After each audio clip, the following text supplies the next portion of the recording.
There was a time when I counted myself as a happy man. Well, actually, it was yesterday.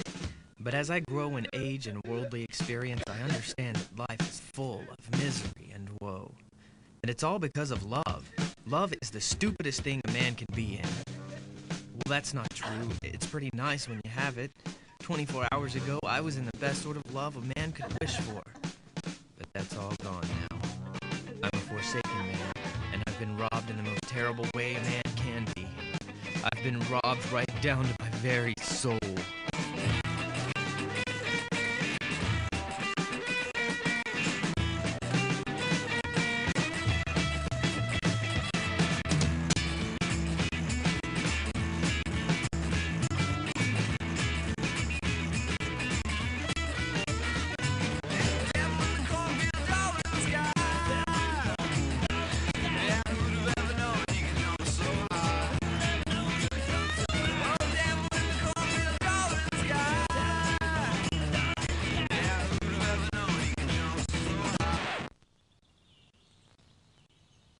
Back in my country home, Sunday mornings were always a time of worship. Okay, everybody, let's have church!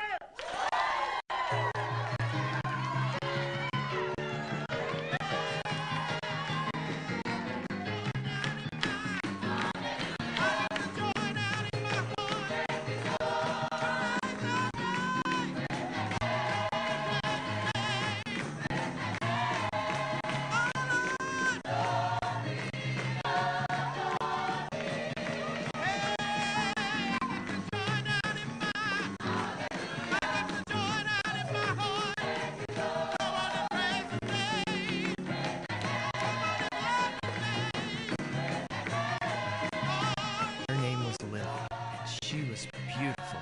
In my estimation, she was the most radiant girl in at least the entire county. She made my insides feel warm and squishy, and I liked it.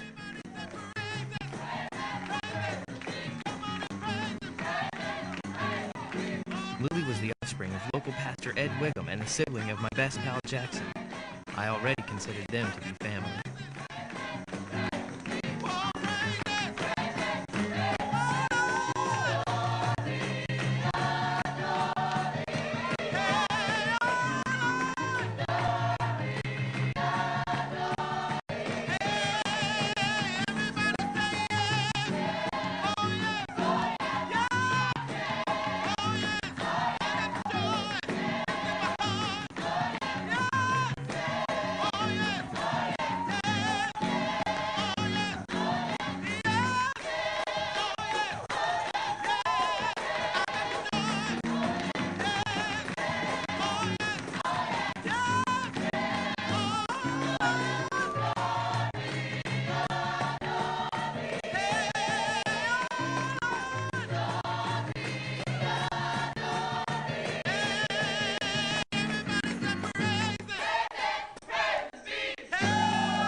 John, stop being cute. My daddy wants to talk with you. Hey, Lily. Hey, brother. Talk with me? Yeah, at the pond, 6 o'clock. But I didn't do anything. Hey, you court my sister, you deal with my daddy. That's the way it works. I warned you an age ago. Don't worry. Just be sure to speak up. Daddy's always a little deaf after he preaches. It was true, though. I knew the day would come for one of those man-to-man chats where Pastor Ed would dispense wisdom all over me, and my hour of reckoning was upon me. Yep, it was time to reckon. Now, John. Yes, sir. I will, sir. Calm down, boy. Yes, sir. Right away. John, you seem to dote on my daughter, and you're treating her well, and I appreciate that. Yes, sir. I love her. I know you do, John. But as your pastor, and as the father of the girl that you're courting, I'm a little worried that you're becoming unhealthy about her. Oh, no, sir. I would never be unhealthy with your daughter. You don't understand, John. I love my wife, and I love my daughter to the brink of tears, but I don't make idols out of them. I've learned to find my joy someplace deeper. I find my joy in the Lord, John. Do you understand me? Yes. Yes, sir.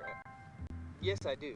I didn't understand. Not at all, actually. but I've learned through experience when it comes to both pastors and parents that it's usually a good idea to agree quickly. I just wanted to get back to being with Lily, because being with Lily was like being alive. The two of us got along in a wonderful fashion.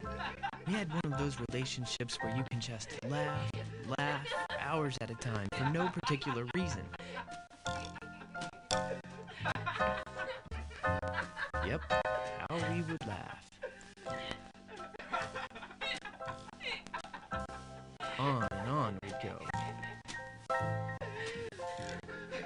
But it wasn't all about laughing. We engaged in all sorts of activities. One of my favorites was to sneak off to my family's barn, where we would go up there all alone when no one else was around, and we would dance.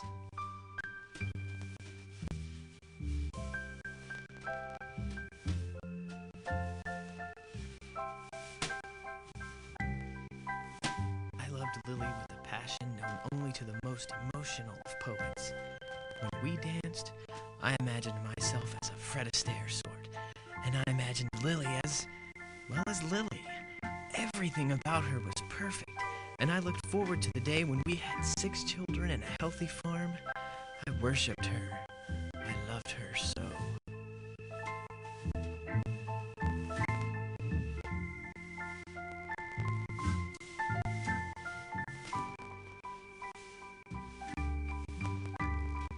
I love you, Lily. I love you too, John. I love you a lot. I love you too, a lot. You mean everything to me. Everything in the whole wide world. Okay. We would dance until very late in the evening, nearly 8 p.m. Then it was time to say goodnight.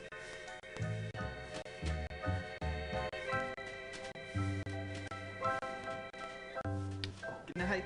Good night. It was a sweet love, a Garden of Eden with more hay. I thought that was the way it would always be. I was wrong.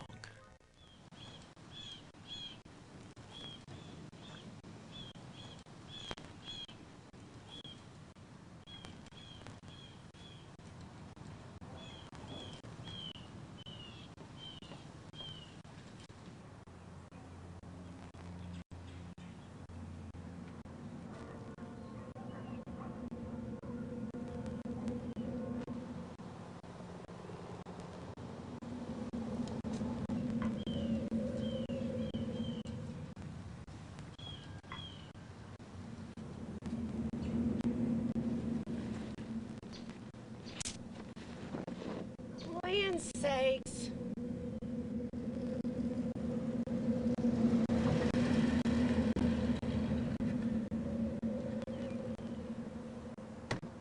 Afternoon, you fine folks. How you doing this lovely day? What a grand homestead you have.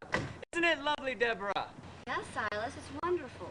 It does have charm, I do say. Hello. Hello. My name is Silas Brominger. My trade is twine. I sell string. Do you, by any measure of luck, have the need for any particular style of strand that I may proffer you this day? Well, yes. As a matter of sheer coincidence, I've just now come across the need for a new clothesline. Why, how good.